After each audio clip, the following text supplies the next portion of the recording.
Do you know the story of Alexander and the terrible, horrible, no good, very bad day?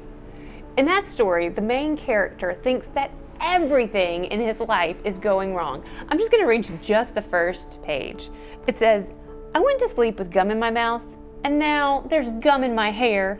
And when I got out of bed this morning, I tripped on my skateboard, and by mistake, I dropped my sweater in the sink while the water was running, and I could tell it was going to be a terrible, horrible, no good, very bad day." You know, during this pandemic, I think some of our days may have felt like that. Have you felt like Alexander? Have you said, "I don't get to finish my school year. I don't get to play with my friends. I don't get to see my grandparents. I haven't gotten to go to Target in forever. I don't get to eat at the restaurants that I want. We don't get to go on the mystery trip. I haven't had a haircut. It's just a horrible, terrible, no good, very bad day."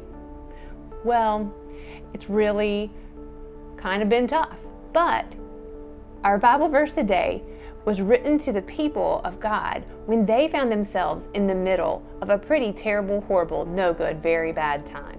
And God encouraged them with his words. So I want you to hear these words from Isaiah. They're one of our Seekers verses, and so I've asked our girls' small group for 4th and 5th grade to tell us the verse together. "Even youths grow tired and weary, and young men stumble and fall. But those who hope in the Lord will renew their strength. They will soar on wings like eagles. They will run and not grow weary. They will walk and not be faint."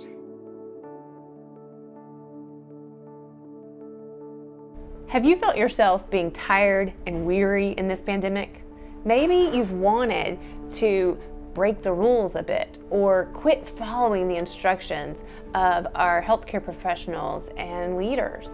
Maybe you've wanted to just throw in the towel, give it up, and let it all be over.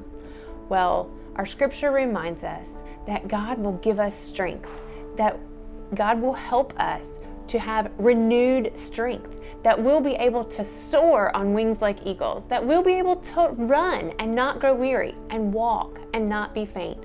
We can make it to the finish line. As Christians, we really have a responsibility to care enough about the people around us that we can do our part to help keep everyone safe and healthy. So even though it's hard, even though it is taking a long time, even though it is not what we want to be doing, we can do it. God will renew our strength and give us patience and help us have the ability to finish this race.